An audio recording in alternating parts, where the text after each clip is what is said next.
안녕하세요. 예쁜 피부 만드는 김세희 원장입니다. 지난번 겨드랑이 색소 치료법 영상을 보신 구독자 한 분께서 겨드랑이 색소 치료 전후 사진에 대한 영상을 요청해 주셨어요. 그래서 오늘은 그 부분에 대해서 이야기해 보려고 합니다. 네, 지난 시간에 겨드랑이 색소의 원인은 여러 가지가 있다고 말씀을 드렸었는데요. 오늘은 그 여러 가지 사례를 한번 살펴보고 치료는 어떻게 진행되었는지, 그리고 치료 이후에 어떻게 좋아졌는지 한번 살펴보겠습니다. 이분은 첫 번째 사례분인데요. 반복적인 마찰과 자극의 대표적인 모습이라고 보시면 되고요. 겨드랑이 보시면 피부가 다른 부위에 비해서 약간 두꺼워져 있으면서 검게 되어 있는 모습을 보실 수 있어요. 그러니까 이분은 색소가 조금 있는 것 같아서 때를 열심히 밀고 알갱이 스크럽을 열심히 하셔서 점점 더 진해져서 오셨던 분이셨고요. 기본적인 치료만 받으셔도 많이 좋아지실 수 있는데, 기본적으로 저희가 사용하는 리본 토닝 법을 이용해서 10번에서 한 20번 정도 치료를 받게 되시면 다음과 같이 깨끗하게 다시 돌아가실 수 있습니다. 이분 같은 경우는 치료 이후에 유지 관리가 굉장히 중요하신 케이스예요. 다시 때를 미시거나 스크럽 많이 하시거나 너무 꽉 조이는 옷을 입거나 겨드랑이 제모하시는 과정 중에 자극을 많이 주거나 그러면 또 처음처럼 돌아가실 수도 있기 때문에 생활습관 교정과 함께 치료에 들었던 그런 분이었습니다. 이제 두 번째 사례분인데요. 이분도 첫 번째 분과 굉장히 유사한 분이에요. 그러니까 반복적으로 마찰 주고 자극 주고 하는 과정 중에 색소가 침착되었던 분인데,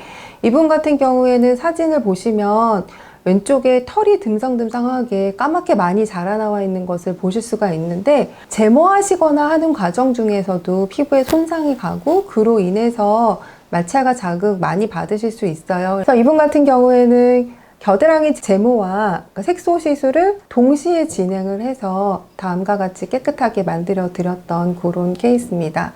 이제 털이 없기 때문에 제모로 인해서 다시 색소가 침착될 가능성은 거의 없다고 보시면 되세요. 세 번째 케이스인데, 이분 피부 보시면 울긋불긋하고 뭔가 두꺼워져 있는 부분이 있고 습진 양상을 보실 수 있는데, 아토피 피부염이 겨드랑이에 반복적으로 발생하셨던 분이시고요. 이러한 분들은 기본적으로 색소 치료보다는 습진이라든지 기타 염증에 대한 치료를 우선적으로 진행을 하게 됩니다. 습진을 1차적으로 치료한 이후에 2차적으로 색소에 대한 치료를 진행을 하게 되고, 깨끗해진 이후에도 이분 역시 아토피라는 게 단시간에 낫는 증상은 아니다 보니까 지속적으로 아토피에 대한 치료, 그리고 유지 관리, 이런 부분은 제가 계속 봐드리고 있는 환자분입니다. 이분 피부 보시면 굉장히 피부가 두꺼워져 있고 벨벳처럼 뭔가 결이 다른 느낌 보이는 거를 아실 수 있어요. 비만에서 잘 동반되는 흑색 극세포증 혹은 흑색 가시세포증이라고 하는 질환을 갖고 계신 분인데, 살이 많이 찌게 되면 접히는 부분에 피부가 두꺼워지는 현상, 그것과 더불어서 색소가 같이 침착되어서 검게 보이는 현상, 이것을 흑색 극세포증이라고 합니다. 그래서 이분 같은 경우에는 색소 치료와 더불어서 두꺼워진 피부를 좀 정상 패턴으로 돌리는 치료를 같이 해드린 케이스예요. 물론 다시 살이 찌고 마찰을 받으면은 다시 발생할 가능성이 있다 보니까 아무래도 체중 관리와 함께 색소 치료를 받으셨다고 보시면 됩니다. 이분도 역시 흑색 극세포증이라고 보시면 되는데, 아까 그분보다 조금 더 확실하게 패턴을 보실 수 있을 거예요. 피부 주름이 두꺼워져 있고 벨벳처럼 이제 결이 좀 다르게 느껴지고요. 만져보면 색소가 과잉 침착되어 있어서 까맣게 보이고, 이런 분들은 겨드랑이뿐만 아니라 목이라든지 사타구니, 가슴 밑같이 접히는 부분은 이런 현상들이 거의 다 있다고 보시면 되는데요. 이분 같은 경우에도 역시 정상 패턴으로 조금 돌리는 치료를 하면서 색소 치료를 같이 진행했던 분인데, 체중 관리를 같이 권해드렸었는데 결과적으로 색소는 제가 치료해드려서 많이 좋아졌는데 체중 관리를 잘 못하셨던 분이에요. 그래서 사진 보시면 색깔은 많이 좋아졌는데 피부 결 자체는 약간 남아있는 양상? 이분은 살을 빼시게 되면 이 피부 결도 어느 정도는 돌아올 수 있고 색깔도 조금 더 연해지실 수 있다고 보시면 되세요. 자, 이제 6번째 사례인데 보시면 굉장히 까맣고 얼룩덜룩하죠. 심해 보이는 그런 겨드랑이입니다. 이분 같은 경우에는 겨드랑이 냄새가 나는 질환, 액취증을 수술하신 이후에 다음과 같이 색소침착이 생기셨던 부분인데 잘 살펴보면 이렇게 수술 자국도 있는 것을 확인하실 수 있어요. 그래서 수술을 하면서 색소가 침착되는 경우도 꽤 많고요. 시술하신 이후에 표피 쪽이 조금 불안정해지면서 피부가 까지거나 하는 현상도 일어나고 그로 인해서 2차적으로 또 검어지는 현상도 생기시는 경우도 있습니다. 수술 후에 만약에 색소 침착이 생겼다면 6개월 이상 지난 다음에 오시면은 100% 치료 어려우신 경우도 있는데 이분은 2, 3개월 정도 지나서 오셨던 분 같고 아직도 치료받고 계신 환자분이세요. 그래서 보면 2달 정도 치료하셨을 때 다음과 같이 색소 침착이라든지 이런 부분들 많이 빠지셨고 향후에는 이 위쪽 부분을 중심으로 조금 더 치료하실 계획입니다.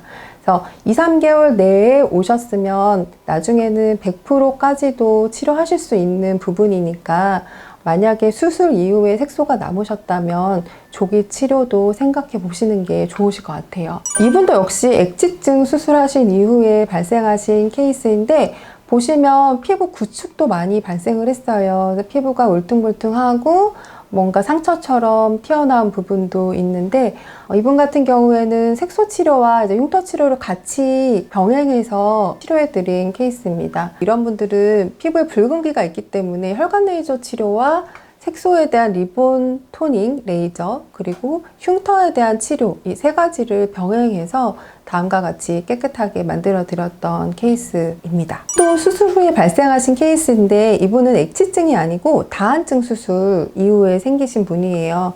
겨드랑이에 이렇게 수술 후에 색소가 침착되는 경우가 대표적으로 액취증, 다한증, 가슴 수술 이후, 지방 흡입 이후 이런 정도로 구분할 수 있겠는데 이분도 역시 이제 다한증, 표피 쪽에 열이 많이 가해지면서 색소 침착이 남은 케이스이고요. 색소 치료만으로도 이분은 이 정도까지 이제 호전되실 수 있습니다. 이분은 수술이 아니고 잘못된 제모 과정을 반복하다가 모낭염이 생기시고 그로 인해서 색소 침착이 넓게 발생한 케이스라고 보시면 되고요. 사진상에 보기에도 모낭염 보이실 거예요. 모낭 주변으로 여드름성 발진이 있고 그 주변으로 역시 까맣게 색소 침착도 다발적으로 발생했던 케이스이고요. 처음에 오시면 이런 분들은 색소 치료 먼저 하진 않고 모낭염에 대한 염증 치료를 먼저 진행을 하게 되고 염증이 가라앉은 이후에 색소 치료와 제모 치료를 같이 병행해서 이후에 다시 색소가 발생하지 않도록 해드리는 편입니다. 치료 후에는 털도 별로 없기 때문에 제모로 인해서 2차적으로 다시 색소가 남을 가능성도 많이 줄여드리는 편이고요. 겨드랑이 모낭염 같은 경우에는 제모하시는 과정 중에 칼이 깨끗하지 않은 경우에 많이 발생을 합니다. 그래서 면도기를 한 가지로 계속 사용하시는 경우에는 면도기 칼 끝을 반드시 알코올에 담가 두었다가 사용하시는 것을 추천드립니다. 구독자님, 궁금증이 조금 풀리셨나요? 겨드랑이 색소 치료 전후 사진은 저희 홈페이지에 오시면 더 많이 준비되어 있으니까 방문해 주시고요. 앞으로도 다른 궁금증이 있으시면 언제든지 댓글 남겨주세요. 지금까지 예쁜 피부 만드는 김세희 원장이었습니다. 감사합니다.